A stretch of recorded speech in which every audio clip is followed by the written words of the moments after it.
Ladies and gentlemen, welcome to Man in America. I'm your host, Seth Holhouse. Thank you all out there for joining me live tonight. We've got quite the show for you. And the crazy thing is that a lot of what we'll be talking about are things that even a few short years ago, people would say those are just wacky conspiracy theories. But now these are now mainstream topics, right? We're talking about weather modification, depopulation agendas, the fact that the federal government might actually be at war against its own people here in America. And so we're going to be diving into a lot on tonight's show. Before we get started, though, a few quick notes. First off, if you're watching this on Rumble, thank you for supporting a free speech platform. Make sure you hit that green follow button. That way you get notifications. I'm putting out 4 or 5 shows every week, and you don't want to miss it because a lot of it is going to be breaking news and not just the news, but it's the news behind the news. It's me digging into what's really happening and what's behind the scenes and what they're hiding from us and the narrative they're pushing. And so anyway, I'm putting out a lot of content. I'd love to see you come back for every show because it's good stuff.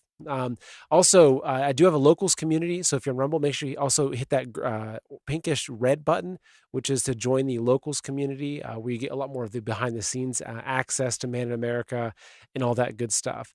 Also, just a quick few other notes for you. First off, I do have a serious question for you. Are your savings safe? Right? So folks, with every single passing day, the value of our dollar erodes, which you see this, right? When you go buy groceries, right? So it's overprinting, rampant inflation. And now we've got the BRICS nations that are accelerating their de-dollarization plan to collapse the dollar. So the risk is only growing. Imagine waking up one morning to find your hard-earned savings worth only a fraction of what they were. It's happening faster than you think, but you have a choice. A simple shift, one decision can protect your wealth from the collapse. Folks, moving even a small portion of your savings into gold and silver could be the key to securing your future. Gold and silver have stood the test of time. They're not just metals, they're safe havens, impervious to the whims of inflation and economic turmoil. So while the dollar loses value, the gold and silver are standing strong. So folks, the time to act is now before the dollar weakens further. Safeguard your savings with noble gold. Folks, imagine the peace of mind knowing that your wealth is protected, that you'll have assets you can pass on to your children. It's simple, it's safe, and it's something you can do today. So folks, I recommend moving a portion of your savings from the vulnerable IRAs and 401ks into the enduring strength of gold and silver. Because when the dollar fails, you're going to be glad that you did. And there's no better company to work with than Noble Gold.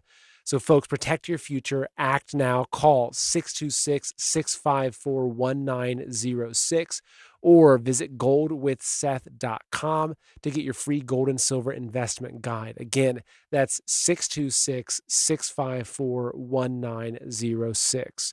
All right, so folks, to get the show started, I'm going to start with a Greg Reese video. So Greg Reese, who's over there as part of the Alex Jones Network and InfoWars, he puts together these fantastic little 5-minute videos that oftentimes capture a current event or a current unveiling of a really important information in a really concise format. So what he's going to talk about here, he goes into weather control, weather manipulation, FEMA, what's happening with these hurricanes. It's going to really set the stage for tonight's discussion. So I'm going to start with this. Let me pull this up for you. We're going to start with Greg Reese, and I'll go ahead and full screen it because these are so well done that I think that it's worthy to give it full screen. So here's about a 5-minute video from Greg Reese that's going to really set the stage for our discussion tonight. And a lot of things that he's talking about in this video, we're going to be going very deep into them in tonight's show. So go ahead and check this out.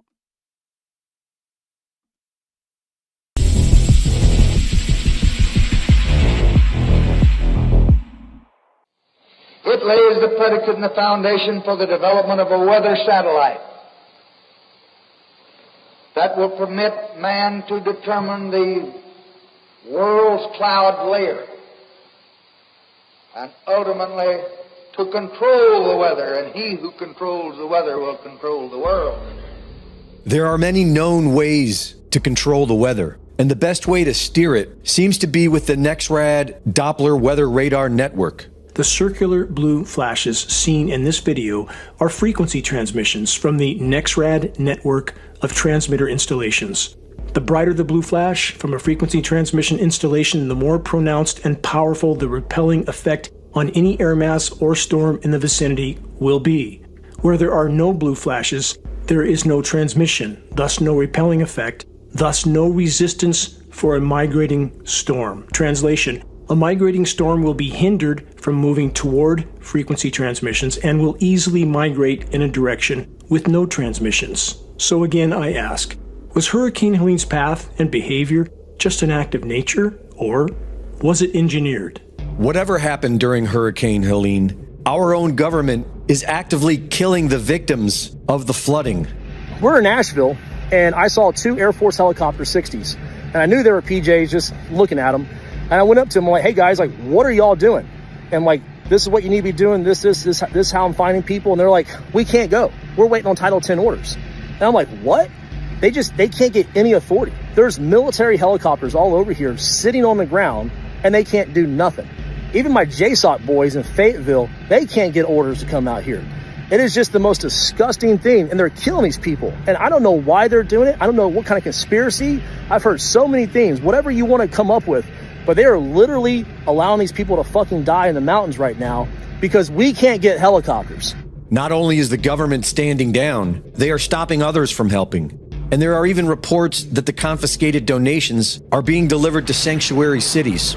So I'm here in Boone, North Carolina. I'm at the staging area. I volunteered myself and my canines to come up and do some search and rescue efforts. Obviously, you see all my equipment.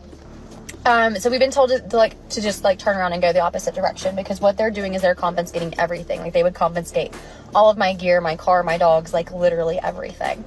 There are some people who have been tracking these FEMA agents and what they do with these supplies after. And these are people that are directly associated with the group that I'm volunteering with.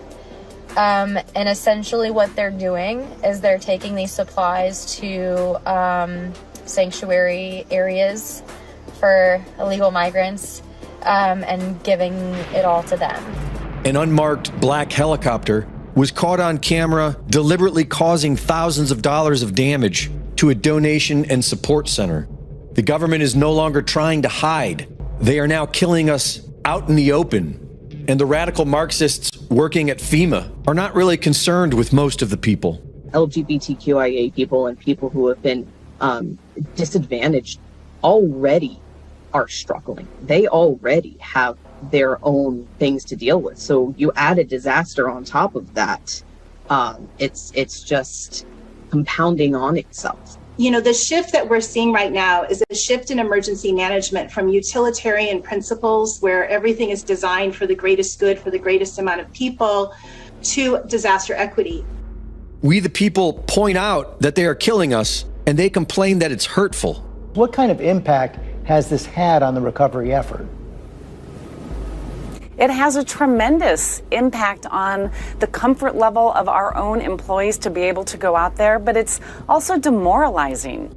Right after the government says they don't have enough money for the American people stricken by the floods, and that another storm is coming, they announce another $157 million to the people of Lebanon.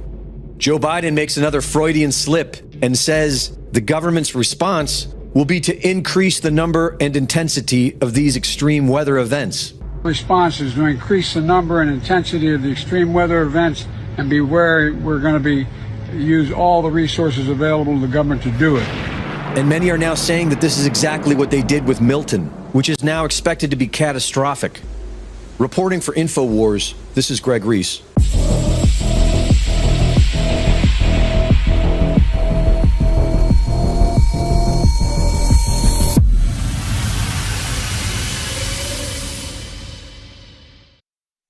So there you go. There's a good highlight of that. Now, what I'm going to do, give me a second here. I'm going to pull up the Dane Wigington. So Dane, who I've interviewed before. Let me find this in my notes really quickly. I think I kept it. Nope, maybe I did not. So what I want to show you, I'm going to pull back up again that video. But I want to go to a certain part in the beginning talking about the weather warfare. Okay. So here we go. Let me go and play this again. So I'm going to zoom in here. So let me make this circular blue flashes seen in this turn video. off the audio here because I want to walk you through this. So what you're seeing here and what Dane Wigington is expressing is that if you see these blue pulses, right? So what this is, they have these stations. I forget the exact name for them, but they almost look like little kind of towers, but they put off these pulses, right? So electromagnetic pulses. And so what happens though is that and this is just my understanding of it, and Dane Wigington Geoengineering Watch is one of the good places to go to. Actually, I want to give a quick shout out to someone in the chat room, Grant Reitzel, who's here in the chat, a guy that I actually grew up with and who's watching and says he's so proud of what I'm doing. So awesome, Grant. Thank you, man. Good to see you. Good to see you in the chat. So anyway, back to what's happening with this, so how this works. This is a key video. And Dane Wigington has made these videos for a lot of the major hurricanes, right? I think he's made them for actually a lot of the major storms. So you can go and find them. And I've spent a lot of time looking at his material. And like I said, I've also interviewed him, and he's really, we'll touch back on him again in the show later this evening, because he's a very prominent person in exposing geoengineering and weather modification. And so I'm going to give you the layman's term for how I've understood through his research and my own research, how they can actually control the direction of a hurricane or a storm. So these pulses that you see, you can have them playing. You can see these pulses. I'll zoom in if I can zoom in a little more. Okay, no, I can't. That what happens is you have these towers that put off these electromagnetic pulses, right? And so those pulses, they're electromagnetic in some form, right? So so they can affect certain materials, right? So if there's metal, for instance, they can affect the direction of the metal. Okay, so what happens is when they're seeding these clouds or they have these storms, what they do is what they're pumping into the skies that ends up getting pulled into these storm systems are a bunch of heavy metals, and it's many other things, right? But there's aluminum, there's barium, there's a bunch of metals and other stuff that gets put into these clouds that then become part of these storm systems. And so then, as what he's explaining here in the video is that what you'll see is that they use these pulses to repel the storm. And so where the storm is itself, you don't see a lot of these pulses. But what you'll see is that on the edge of the storm, these pulses are happening to guide the direction of the storms.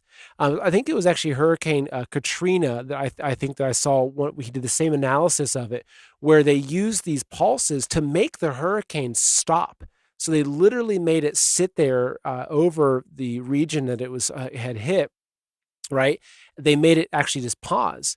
And so it's key information actually that shows this is diabolical stuff. And this is just one part of it. I'm not even getting into the HARP technology or any of the other crazy stuff that they're doing to seed clouds, to create storms, to use those storms as weapons. And if I did a couple shows just this past week where I went a lot more into the more historical documents. I pulled up, the Project Cirrus from 1948, where General Electric was actually working. I think they're contracted by the U.S. government to do research on weather manipulation, cloud seeding, using. I think in those they used aluminum oxide. No, it was silver iodide. Sorry, silver iodide was one of the key components that they used for cloud seeding. They used dry ice. So these experiments, they've been controlling weather and doing weather manipulation experiments for almost 100 years. And it might actually be even further beyond that, but it's in the documents that I've found, right? So this isn't I guess if you're watching this show, it's not a conspiracy, right? Now, if I was on MSNBC talking like this, they'd hand me a tinfoil hat.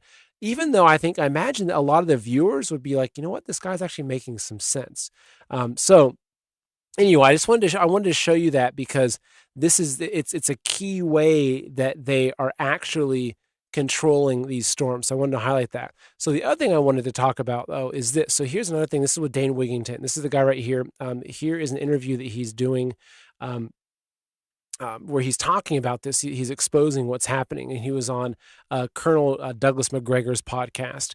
Now, what's interesting is that Dane actually briefed lawmakers on weather warfare. And so let me go and play this little video for you, because this is really, really important.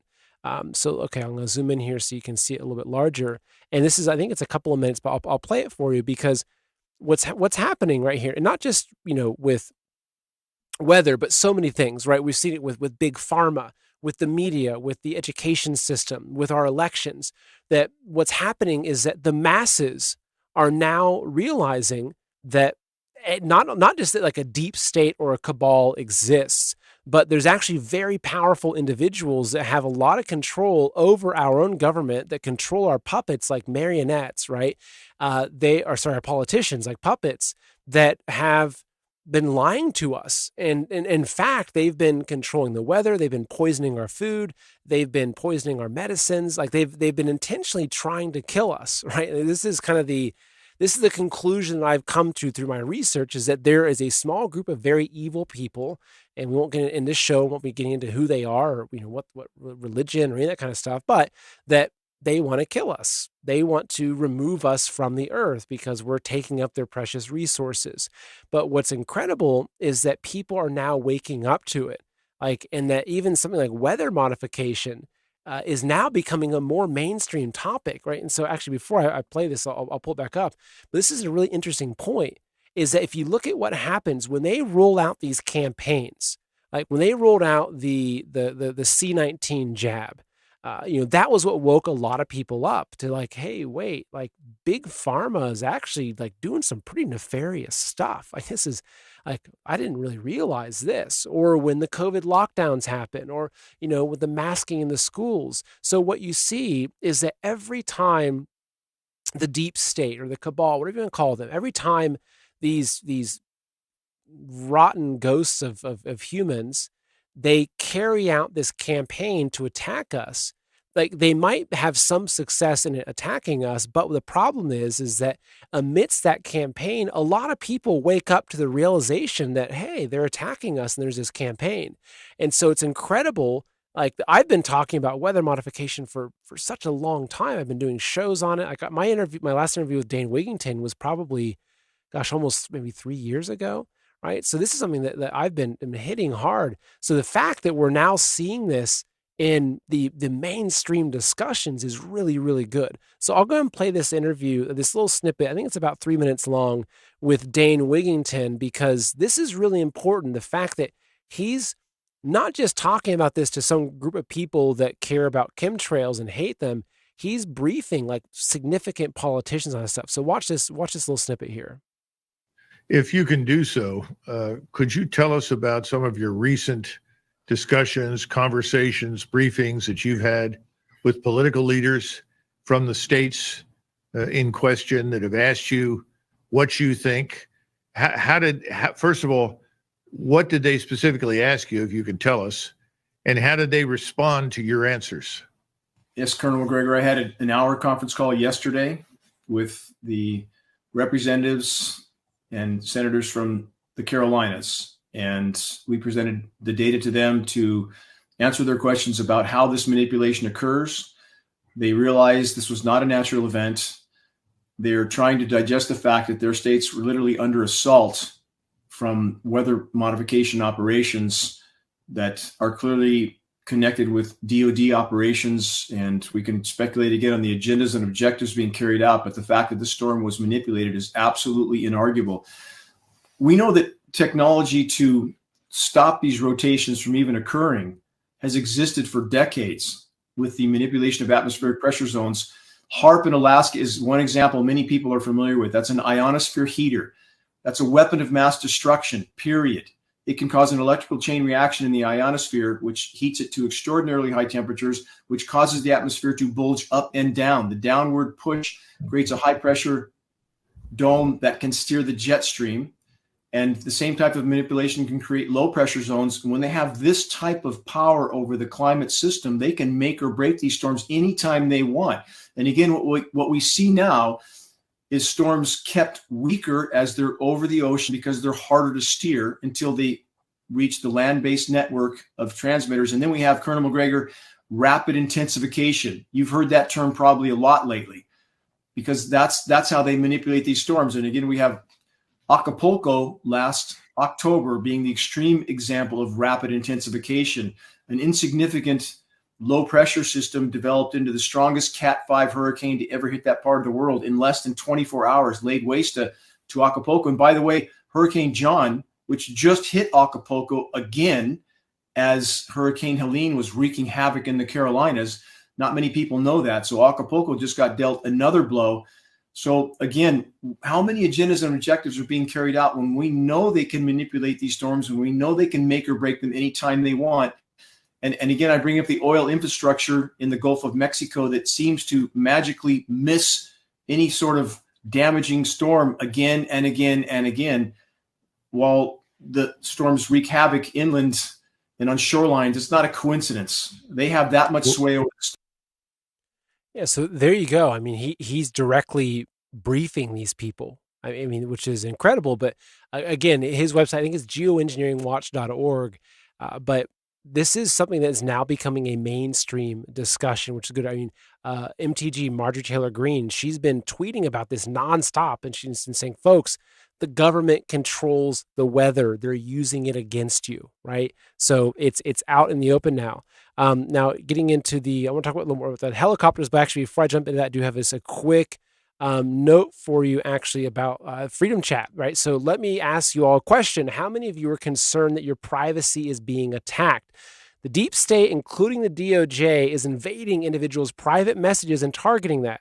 Imagine that, folks, that the DOJ is trying to do something harmful to us, right? But they're targeting people based upon their political affiliation. So that's why I've partnered with Freedom Chat, a private social messaging app that, like me, believes that privacy is a fundamental human right. So Freedom Chat offers true end-to-end encryption, built-in screenshot protection to ensure no one can screenshot your conversations, no storage of messages on their servers, and no commercial use of their user data. So it's the app that I trust. It's the app that my friends and my family rely on, especially as we approach this election. So some people want to stop at nothing to maintain power, making privacy protection even more important than ever. So download the app right now by going to freedomchat.com/man-in-America.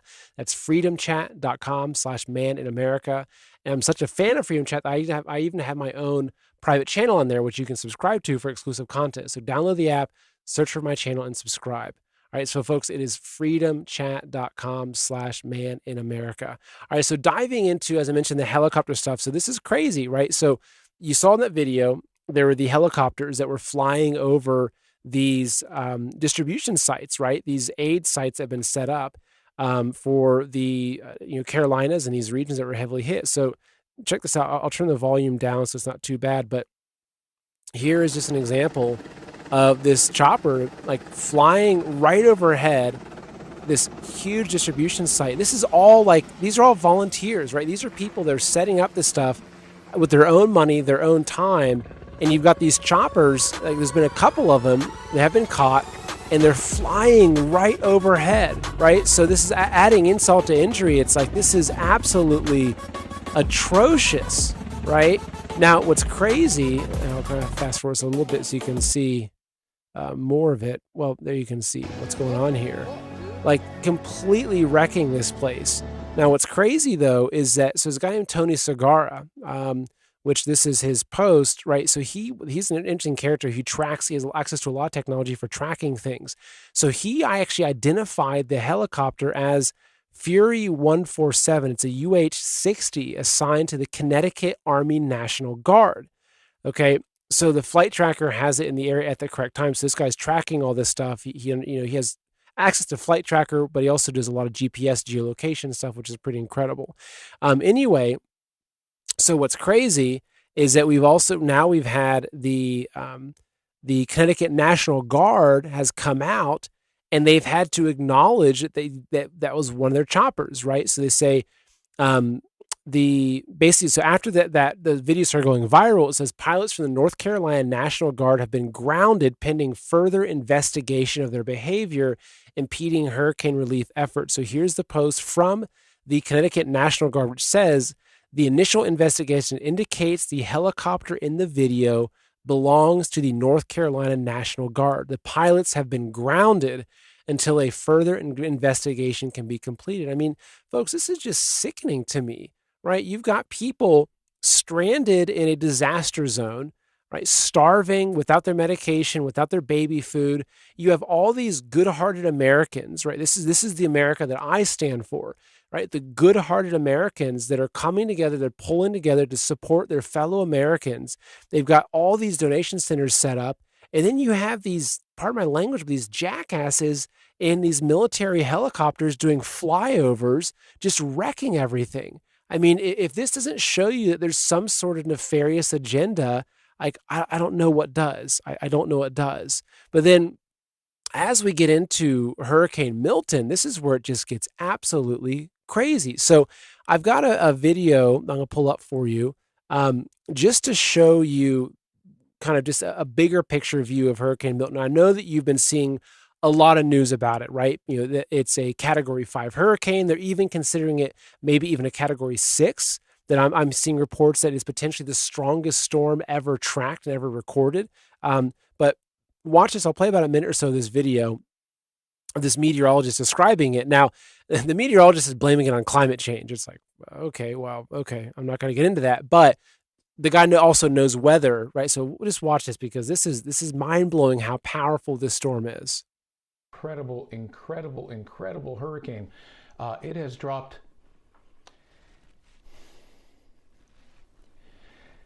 It has dropped 50 millibars in 10 hours. I apologize. This is just horrific.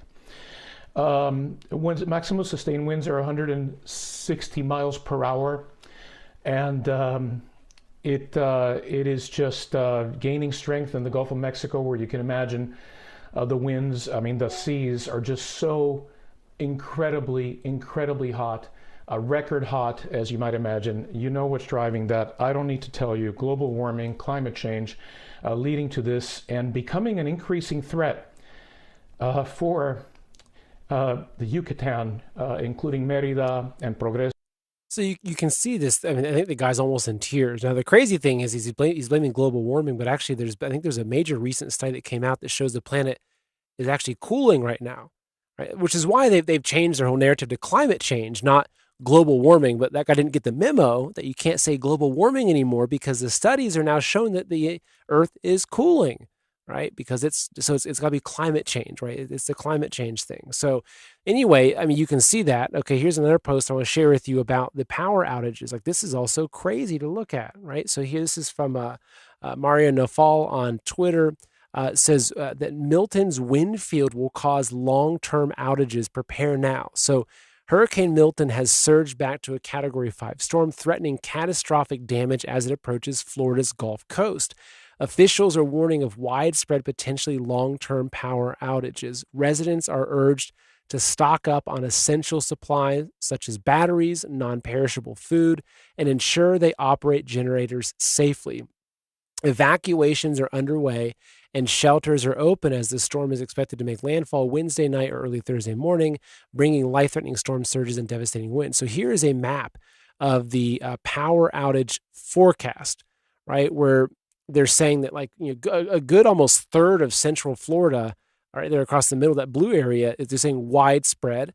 And then even probably half the entire state is either widespread or likely. And the rest of it is basically, except for up to the Panhandle, is basically possible. So, I mean, this is a devastating hurricane. And what's crazy is that everyone is evacuating, but now there's been massive reports coming out showing that, and even videos and everything, that a lot of the cars aren't even able to evacuate. That they're in a standstill. That their traffic is so much that all of the major kind of arteries and roads are just bumper to bumper, sitting still, but that now actually a lot of cars are running out of gas because the gas stations are running out of gasoline. So this is a massive, just a significant catastrophe. So what's crazy though, I have a little video to show for you here, is that they're showing that what they're saying is that the storm surge could be upwards of 15 feet. Right. So this is a really good video actually to understand, like, okay, what does that look like? Right. So this is a video that was put together by some sort of weather channel or something that shows what a 9-foot storm surge looks like. So, okay, imagine, so this is showing 9 feet Imagine 15 feet. So I'm going to play this for you. It's about 1:17 seconds. So what does that look like? Well, let's show you. Imagine this. Imagine 3 feet of storm surge right here. Now, if this amount of water catches you by surprise, it's too late to evacuate. Cars are floating around and floating away. There's large objects in here that could knock things down with a battering ram-like force. Now, there's no way, again, to evacuate with this kind of storm surge. But we know there's going to be places with more than 3 feet. Imagine 6 feet of storm surge. Now, this completely floods out the first floors of homes and businesses, and the only way to escape that is to move to the higher floor of a building. Now, unfortunately, there are going to be places that get more than 6 feet of storm surge flooding. Imagine this, 9 feet and even beyond of flooding, of inundation. This is practically not survivable. So please follow the advice of your local officials when they ask you to evacuate. And if you have any questions about what evacuation zone you're in, if you need to go and or where you need to go to floridadisaster.org. So look at that. This is him showing 9 feet, right? Right there. Let me zoom back in so you can see it. 9 feet. So we're talking 15 feet. So almost double that. Not quite, but almost double that. Like that, this is mind-boggling. I mean, it's mind-boggling. It's just, I mean, to me, it's premeditated murder what they're doing here, right? But what's crazy is, okay, check this out. Now, this is, I haven't confirmed this. This is the difficult thing, right? Is that when you're trying to be on the front of a news story and research, you have a lot of information from a lot of citizen journalists, and it's not always easy because to validate the information. And so I do my best, but you're looking at a lot of people, just talking what they saw, right? So people could be lying, but usually what I look for is I look for multiple videos or multiple social media posts from different people that typically will align around the same theme or information, which makes me feel a little more trusted with this. But check this out. This is about 1 minute long. This is going to be mind-blowing to you. Y'all, FEMA is at it again. Listen to this. Hurricane Milton reaches Category 5 strength on approach to Florida, y'all. These are messages from somebody in Florida trying to leave. Bro, you have to leave. Roads and bridges are closed. Bro, they gotta usher y'all out. FEMA has closed the waterways. Laugh out loud. What? This is news. There is an evacuation order. Yeah, headed to Port St. Joe, but now FEMA has closed the roads. Bro, post about this. It's a dangerous situation. This is definitely a weird situation. Make a post on Facebook sharing this information. They have removed the local law enforcement. What? I did. Share the details. Well, that didn't last long. It has been deleted. Look, they deleted the post of him trying to tell everybody that FEMA has closed the roads. So not only are they about to get hit with a Category 5 hurricane, FEMA has taken over and closed the roads so that they can't even evacuate. This is mass genocide, y'all. We need to share this and get this information out. So again, the text message that she's referencing there, it'd be so, I could create one of those text messages where I'm, texting Bill Gates, right? And I could say, hey, look, this is a conversation. So you don't know that these things are real, but like when you look at all the other data, right? You look at all the other information, you look at what's happening with the relief that the government in FEMA and the Carolinas, it's like, okay, well, if they were like really doing a great job in the Carolinas, maybe I'd say, look, why are they doing so well up there? But in Florida, they're closing the roads. But what we're seeing up in the Carolinas is that, to me, it appears that there's a lot of malicious intent. And, even the choppers flying overhead, them seizing supplies. I mean, these are stories I'm hearing coming out everywhere, just the lack of response. So you look at that and you say, okay, well, is it possible that they're also closing roads or they're making it difficult for people to escape? Yeah, I'd say that there's definitely a chance of that, right? Make up your own decision though. And don't worry though, folks, because towards the end of the show, I'm going to be getting into what is the very big picture of this. I've got a map of America going back to the UN that shows exactly what the long-term plan for America is, and it's frightening. But what's crazy though is that this whole thing was war gamed out. Okay, like they literally, okay, this is kind of crazy. So Hurricane Phoenix. So what happened is I think it was in 2009. and then it was updated in Phoenix 2.0. They did a simulation. So they did a specific simulation on what would happen if a massive Category 5 hurricane started, I think, in the Gulf of Mexico and then ended up hitting Tampa, right? So, which is very, very uncommon. There's been very few. Sorry about these stupid ads kind of popping in. So basically, they did this simulation of the exact scenario that we're seeing now, right? Similar to Event 201, right? Maybe if you recall Event 201, which we'll be talking about next. So I'll read a little bit about this. So it says Phoenix 2.0 is the latest simulation of what would happen if a Category 5 storm were to make landfall here, flooding, destruction, a decade of rebuilding. So it says it's only a simulation. It's also the worst case scenario. One day it could be reality. Hurricane Phoenix is the hypothetical disaster that would change life in the Tampa Bay area forever. Imagine a Category 5 storm that drowns South Tampa and turns St. Petersburg into an island. The bridge is rendered impassable, the airport's unusable, and the region's communities left on their own until help arrives, etc. Power loss in some areas could last months. So continuing in the timeline, this is where it gets kind of crazy.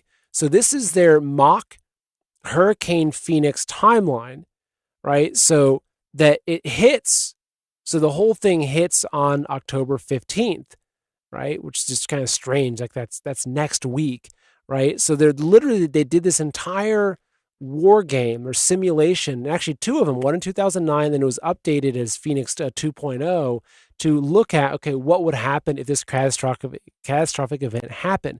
So it honestly, it feels like to me the same thing that they did for Event 201, right? If you recall that the Event 201 was an exercise, right, where they did a simulation on, this is, I think it happened, I think Event 201 was like a couple of months before the coronavirus pandemic, kind of broke out, but it was literally a simulation on what happens if a coronavirus, pandemic breaks out globally. I mean, Event 201, it's like, it's eerie. You've probably heard of it. If you're watching this channel, you probably have.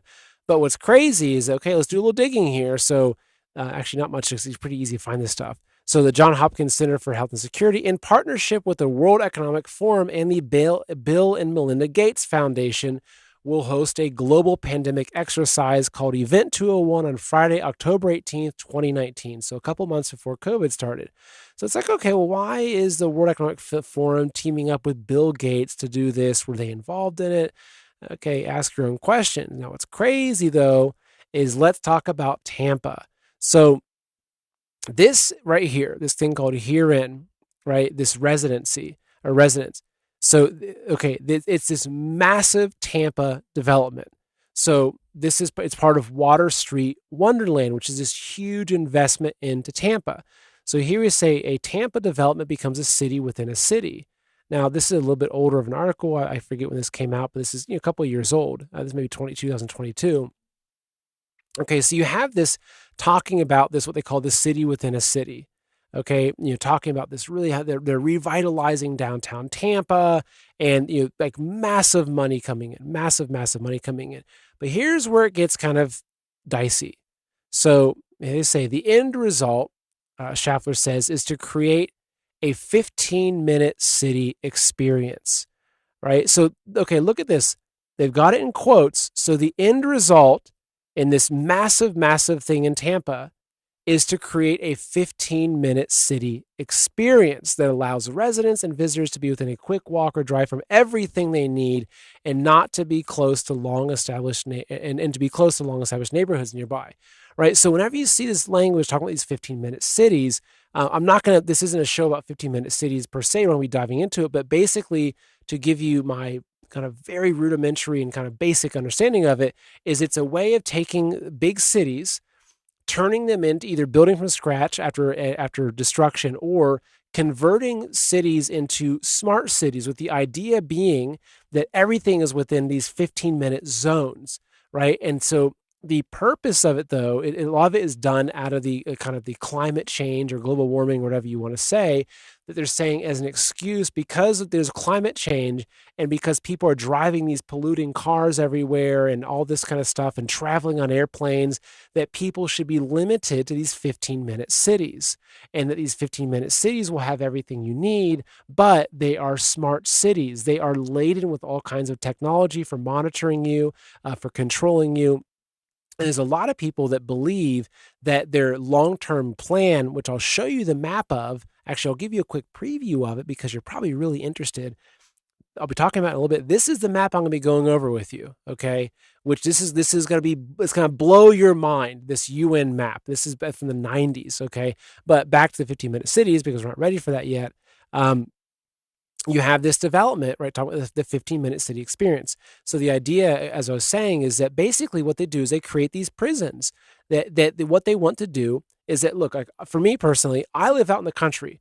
I'm on 7 acres. I've got, I've got lots of firewood. I've got a tractor. I've got the things that give me self-sufficiency. I'm a very difficult person for the government to control. I've got a whole house generator. I've got a backup generator. I've got solar. I've got a backup solar generator. Like I've got a backup PTO generator for my diesel tractor. I've got backup diesel fuel for the diesel tractor, right? So I've thought through a lot of these things. Like I'm a prepper, right?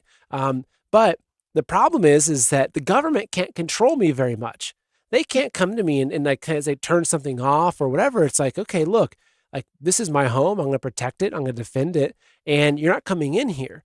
But if everyone lived in these 15-minute cities, they'd have full control over you. And so this is the idea, is that their end goal is to get rid of rural living in America, and not just America, but around the world. They don't want people like me that are living out in the country that can provide for ourselves, that can feed my family, that will homeschool my kids, that will go to my local farms to get my food and my raw milk, etc.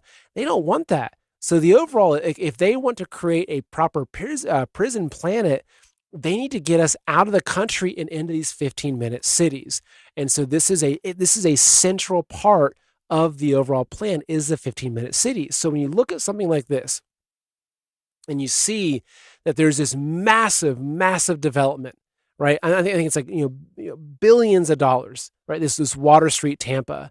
When you see them talking about this as a 15-minute city experience, this is what shows me. It's like, there's something else going on here, right? Because this isn't the first time. So Maui, right? I'll show you really quickly here. Okay, so here's a post. This is from Ed Dowd, who says, if I was a conspiracy theorist, this might look like a 15-minute city ad for Maui, right? So this is like an ad that came out for Maui. Watch this. It's 30 seconds long.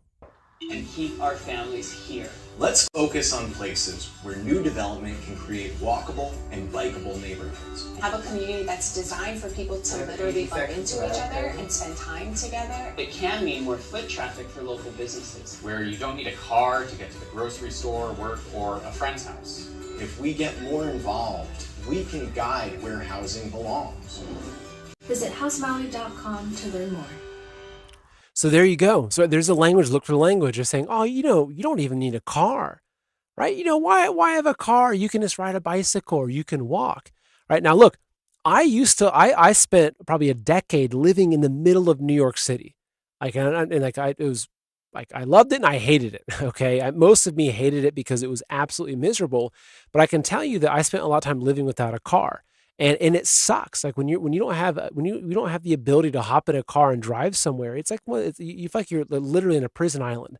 That's how I felt a lot of my time living in Manhattan. I felt like it was a prison island. So I ended up buying a motorcycle, and I was a guy that was like buzzing, down this, on my motorcycle, weaving in and out of traffic because, I was younger and it was kind of cool.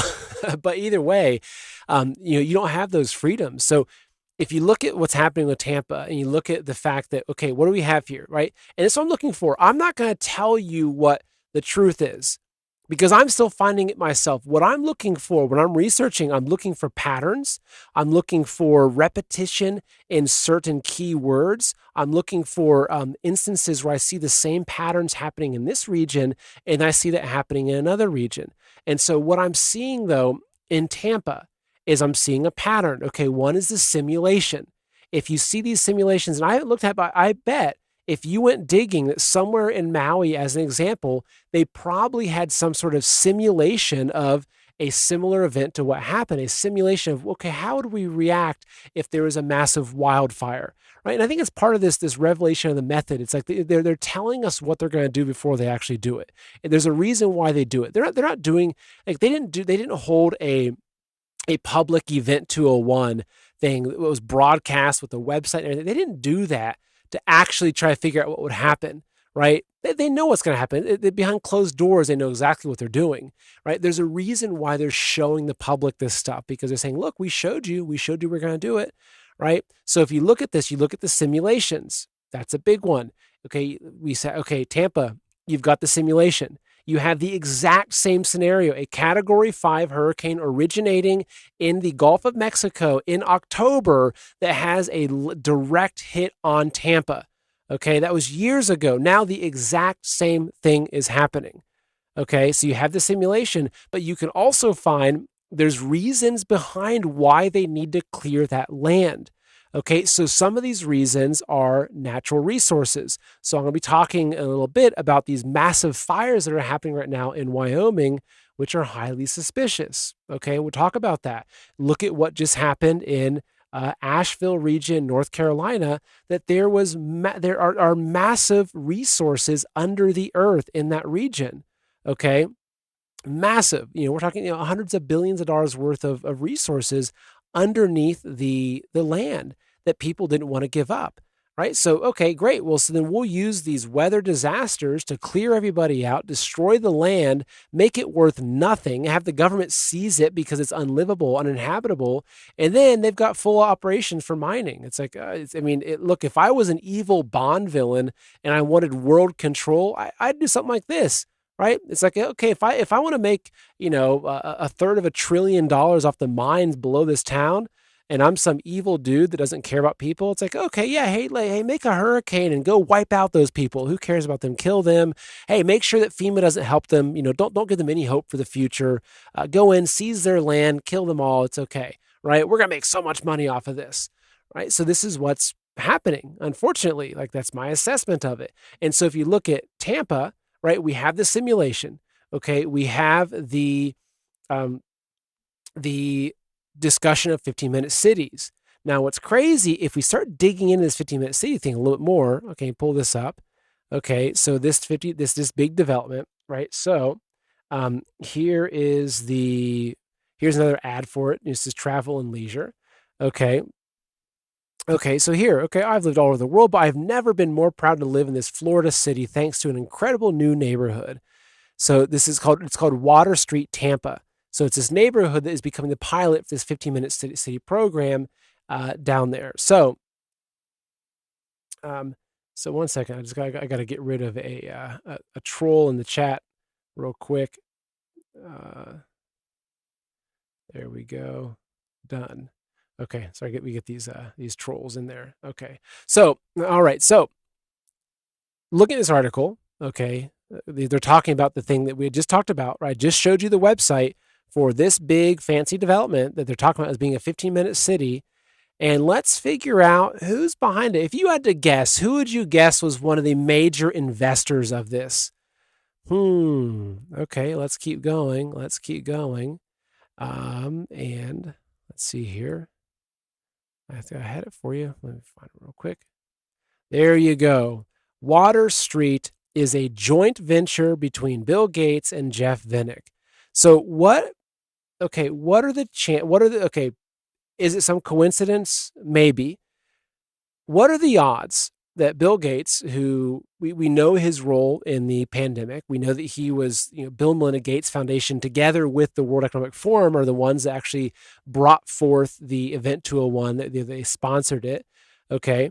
Now, of all the places that Bill Gates could be investing his money, we know that he's actually buying up a lot of farmland. He's buying up a lot of farmland across the nation, which goes into the overall big picture of, hey, you serfs, you chattel, you can't be living on our land. So I'm going to buy up all the farmland so that way you're forced into these 15-minute cities.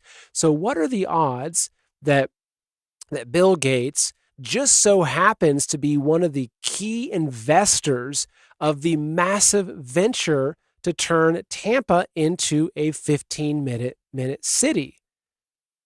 I don't know. It's kind of crazy, isn't it? It's kind of crazy, but to me, it seems like these things are lining up and that this is part of a bigger plan. Now, it continues. I mentioned Wyoming, so check this out. This is going to boil your blood a little bit. So right now, simultaneously, everyone's been focused on Hurricane Helene. Everyone's been focused on what's happening with Milton, et cetera. But what's crazy is that there's also massive wildfires happening right now out in Wyoming. So check this out, okay? This is a minute 32. I'm going to play this for you.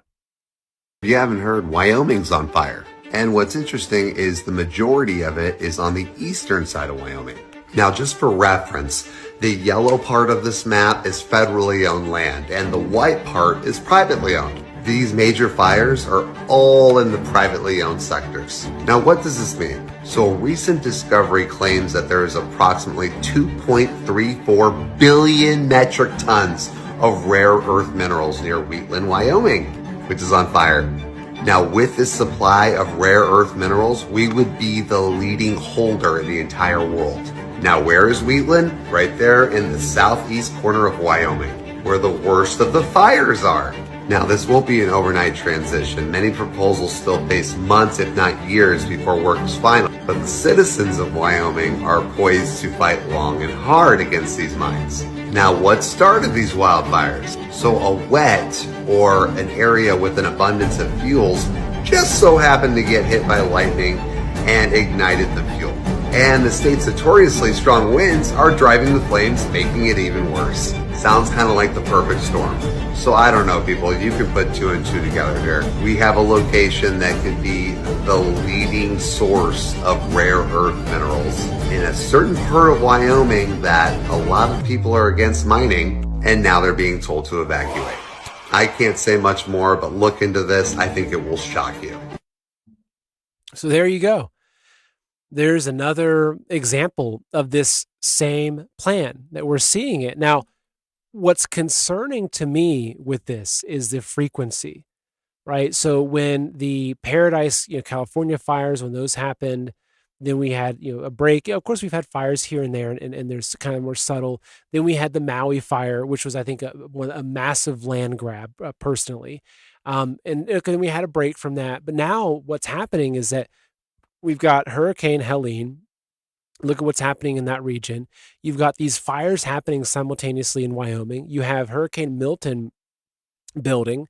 My concern is that as we approach the election, that this all ties in together, and that they're really pulling out all the stops. Like that their goal is complete destruction.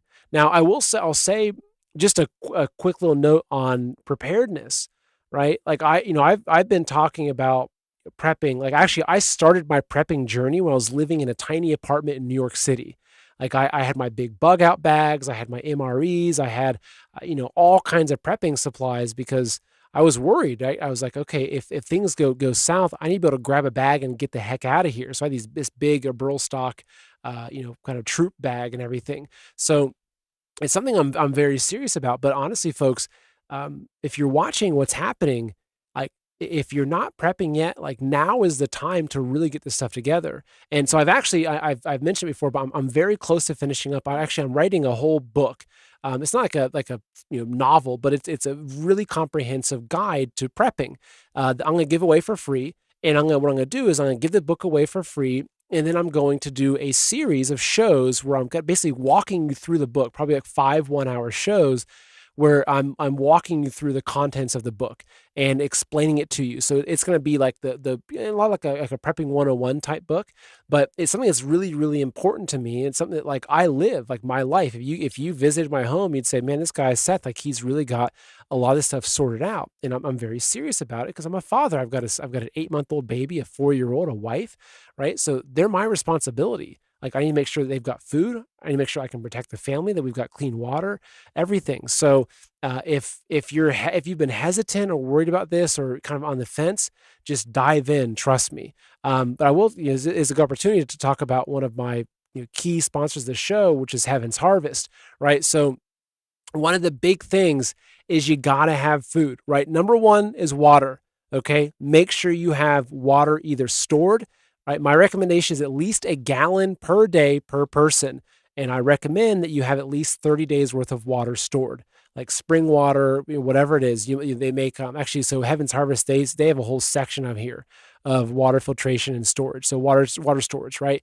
So these water bricks, these things are great, right? You can stack them. It's a great way of storing your water. If you're on a well, you got decent water you're filtering, fill these things up, put them in your basement. Okay, boom. So that's one thing. So water, and then obviously food, right? So storable food. My recommendation, honestly, is at least 3 to 6 months worth of food for every person in your family. Now, some folks say, look, like that's really expensive. I know it is, right? But when you're in a situation where you run out of food, like you be thinking, gosh, I would have sold my car to buy more food. Not saying go to that extreme, but like when you need food, you need food. So now there's cheaper ways to do it. Like, and part of what I'll go over in the overall prepping guide is there's actually really, really cost-effective ways. You get 5-gallon buckets, you get, bulk dried beans, bulk dried rice, bulk hard red wheat, etc. You can store it in these buckets with auction packets, they'll last 25, 30 years. You're good. But for a lot of people, though, that they don't have the time, or they just want something that's just kind of quicker, or they want something that's already thought through, that's where like the survival buckets come in, right? So on Heaven's Harvest, as an example, they have these number 10 cans full of great stuff, freeze-dried food, but they also have like these survival buckets, right? Here's like a 1 week kit, for example, right? Where this 1 week kit will have your carbohydrates, your proteins, your food in it, etc. Now, the one thing I'll tell you is there's a lot of these companies that make these survival buckets, and they make them cheap because they want to say, hey, we're the cheapest per calorie, right? So, but they're putting in a bunch of junk in these buckets. Whereas Heaven's Harvest, the reason why I chose to work with them instead of the other bigger names is because their focus on quality is so high, and you're actually getting quality nutrition. Not to mention, I know the owners of the company, they're strong Christians out of Georgia. They're patriots. They're amazing people. Actually, I'm interviewing Clayton. He's the husband that owns. I'm interviewing him tomorrow, so I'll publish that later this week. So anyway, recommendation, heavensharvest.com. You save 15% with promo code Seth, S-E-T-H. That's me, promo code Seth. Save 15% off of everything. Right, so 15% off your water bricks, 15% off your books on gardening, 15% off of seeds. Like they have these amazing seed kits, etc. So anyway, heavensharvest.com, promo code Seth. All right, so continuing with the show, let me see where I was at here with this. So I showed you the fires, right? I showed you all this stuff happening. So what I want to get to now is this map. Okay, so this is what they call the simulated reserve and corridor system to protect biodiversity, right? So it says, as mandated by the Convention on Biological Diversity, the Wildlands Project in the U.S. and UN. So there's a collaboration really driven by the UN to put together this map. Now, this map is key. I'm going to explain it to you if you haven't seen it before. So what they're showing here is, if you zoom down into here, okay, here we have our guide to the map. I apologize to the listeners, podcast, you'll be able to see this, but you can still listen in. So the red areas are earmarked as core reserves and corridors, so little to no human use. Yellow is buffer zones, with highly regulated use. So if you look at this map and you think about, okay, so red and yellow are basically off limits for people like you and I. Red and yellow are off limits. So the only place that you and I can live are the green, the normal use, the zones of cooperation, aside from Indian reserves or military reservations. So the green are the only places that humans are, on this map, the green are the only places that the humans are allowed to live in America. Now, this is a map that was put up by the UN, okay? Now, the black dots are the cities, right? Those are the dense cities of over 10,000 people. So what you see, though, is that their goal is that most of America is actually uninhabited, that a large portion of our country is off limits to us. Like, this is the goal. So when you look at this, right, you look at, okay, the bigger agenda of this, and you think, okay, why are they destroying land? Why are they buying up farmland? Why are they burning down national parks? Why are they just wrecking beautiful regions of our country with hurricanes and natural disasters, and started fires. Why are they doing this? Because they don't want us living on the land. They want to force us into these 15-minute cities, and so that you have zones. It's like Hunger Games type stuff, right? So this is the plan. But the thing is that I really believe that their plan is failing. Like, I really do believe that their plan is failing, and that they're getting very desperate. I really, that is to my core, that their plan's failing and they're getting desperate. But unfortunately, though, it also means they're very dangerous, which I think is also why we're seeing some of these weather events that are becoming very overt. It's like they're not even hiding it anymore. You look at how FEMA is behaving. Thanks for the, gosh, it's got a Rumble tip, or whatever you call those things, for $50 from Grant. Awesome. He says, I figured out, thanks for the shout out. Stay strong, Seth. Proud of you. Keep on keeping on. We are the home of the brave, and you are exhibiting it. I love you, brother. That's awesome. It's one of my childhood friends, actually, which is I grew up with in rural Ohio. So awesome, man. Thank you so much, Grant.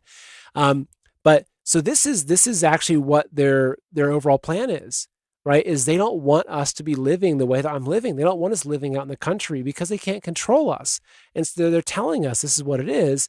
But what I think that you're seeing, though, is that they're not even hiding it anymore, right? They're not even hiding their response to a disaster. They're not even hiding how obvious the weather modification is. So I think that this plan will never be achieved. I really do believe that this plan will never be achieved because people have God. We've got God on our side. We're waking up. We're coming together as Americans, and there's actually some good things happening. And so, in conclusion to, as we kind of wrap up for today's show, and one thing I will tell you, though, is that if you're still watching it by now, if I've kept you interested for an hour, I think this show is worthy of being shared. So look, if you've enjoyed this, please share this content with your friends, with your family, with your church, with your school, whatever it is. And not just my own video because it's me, but this kind of content, it's so important because we have to allow our fellow Americans to understand what's happening. At some point in this journey, you were probably one of the ones that had no idea what was happening in the world, and you just watch your news and you go about your day. I know I certainly was, right? But something happened that woke you up, and something, whether it was, seeing 9/11 or seeing the pandemic, or someone sent you some video, you saw a documentary. Like, I remember for me, actually, one of the things, I watched this documentary called Loose Change. I was in college in the early 2000s, and this documentary called Loose Change came out exposing, or maybe it was like around 2005 or so. Anyway, it was all about 9/11. It was like, I saw that and I was just like, oh my gosh, like this really changes everything for me. So like sharing these kinds of videos are so helpful because we get more of our fellow Americans to be like, hey, wow, like just because I have a different politician I like doesn't mean that I'm your enemy. It's like, are you being serious? These guys are actually creating these weather systems and they're killing us. And it's like, this is how we unite America, right? It's not about left versus right. Like, we have to unite. Otherwise, show your neighbor this map. And be like, hey, man, you realize like this is what the UN wants to do to America, right? So the nice cushy lifestyle you have, forget about it. You're going to be in some 600 square foot smart city apartment with an ankle monitor on and facial recognition everywhere you look, right? So this is why I do this content. So again, I encourage you, if you enjoy the content, first off, make sure you're following on Rumble, make sure you're coming back for more. But if you want to share this, it's a great way to help because unfortunately, Rumble, it's hard for videos to go viral on Rumble because of their algorithm. It's not really there yet. The place where this video could reach millions would be YouTube, but I'm so censored on YouTube that it's worthless. So that's why people like you and sharing and helping to get content out there, like that's doing your part in this information war, honestly. So I wanted just to conclude with one closing thought that I've been reflecting on, and it's what we have in this war. And what we have is our hearts. We have our souls. We have our goodness. And this is something that I've been reflecting on this a lot, and I'm trying to work this into my life, is that we have to fight to protect goodness. Because fundamentally, I really believe this is a battle of good and evil. And that what the evil wants to do is they want to create a world that's wicked, right? Because a world that's wicked the evil can run rampant, and the good people will stand out like a sore thumb, and they'll slowly be killed until the entire world is just what's wicked. But what we are is that we're on the side of good. And so like what I'm doing is I'm trying as much as I can to be someone that fights for good, right? And this is what's hard, is because, a lot of this stuff is very angering. A lot of this information, these topics will make us full of fear. They'll make us angry. Like you see it in the videos I'm showing, it's just like, it's hard not to be like, FEMA, you mother effers, what are you doing to my country, right? But it's okay, I think, to have some righteous indignation, but we have to maintain our goodness. Like we can't lose that. If we lose our humanity, if we lose our humanity and if we lose our goodness that's inside of our hearts, then we are no different than this cabal. We are no different than the deep state. We're no different than the psychopaths that want to kill a large part of the world. So that right there, that is at the core of our fight, is that they're trying to turn the world wicked. And we're saying, you know what? No, we're going to keep it good. And we're going to bring goodness back into the world. It's like, I'm not going to send my kids to your indoctrination camps. I'm going to homeschool my kids, right? I'm going to tell my neighbors about this stuff. I'm going to stand up for this. Like, this is what we have to do is come together as Americans and recognize the importance of virtues and morality and tradition and fight for these things. We really do, because this is where the war is at, right? And I hope it's not a war where we're fighting, physically, or fighting with guns and everything to defend our homes. I hope it doesn't get to that point, right? I really do, because I don't want to cross into that way of living. I hope I never have to harm another human being to protect my family. I really do.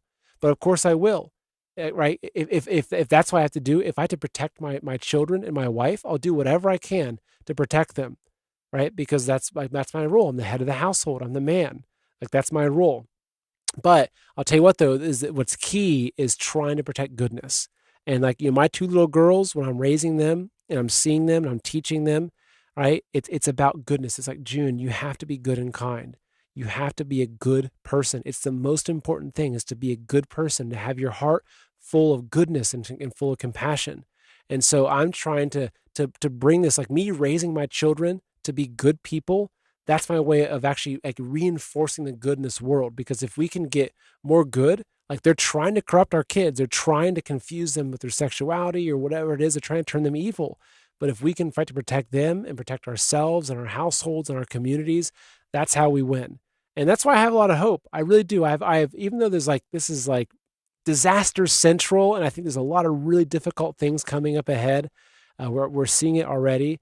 I genuinely have a lot of hope for the future, because I believe that the vast majority of people on earth are inherently good people. I do believe there's a small portion of the population that are psychopaths. Maybe they don't even have a human soul. Maybe they're demons in human bodies. I don't know. But I do believe that the vast majority of people on this earth are actually good people. It's just that they've been lied to and they've been deceived by the most complex propaganda brainwashing machine this world's ever seen. Right. And that's why they've been led down the path of thinking that evil is good, right? And worshiping the wicked. But I really believe, though, that deep inside them is still a good heart. And so we have to help bring that good heart out. And that's a lot of what I'm doing here with Man in America. All right. So, folks, I guess that's the end of tonight's show. Thank you. It's always great doing these live shows with you. I hope it's been enjoyable for you. Just a reminder to support the advertisers that are supporting me and allowing me to be independent and talk about these things. I've got no one saying, hey, Seth, you can't talk about this. It's like, you know what? I'm Man in America. I'm going to say what I want to say, right? And that's good, because I might not always be right, but I'm going to be honest with you. To the best of my ability, I will be honest with you. And I'm going to show you my research and show you my own conclusions. And ultimately, I don't want to tell you what to think. What I want to do is show you how I've come to where I've arrived at with my own thinking. And if it makes sense to you, great, right? If what I show you is helpful and you learn something and helps connect some dots, great, I've done my job. And that's what I'm here for. But if you disagree with me, let me know in the comments, right? Whether it's on Telegram or at Locals or in the comments on Rumble, let me know if I'm wrong on something. That's okay. I'm human, right? I'm a human. I make mistakes, but I do have the heart to correct them. I have the heart to be honest with you. So, folks, thank you so much again. It's been an absolute pleasure being with you tonight. I hope that you've enjoyed the show. I apologize. We had a little bit of troll action in the chat there. But it's always wonderful to see you, and I'll have more shows coming out. And just so you know, most 5 nights a week or so, 10 p.m. Lately, I've been doing Tuesday to Saturday, taking Mondays off. So Tuesday through Saturday. This week, you can expect every night, Tuesday through Saturday at 10 p.m. Eastern. We have a show going up. All right, folks, take care. God bless. I will see you next time, and stay safe out there. And look, if you're watching and if you're in Florida, you're in one of these regions, I'm praying for you. My thoughts are with you. Stay strong, stay good, right? Stay strong and stay good.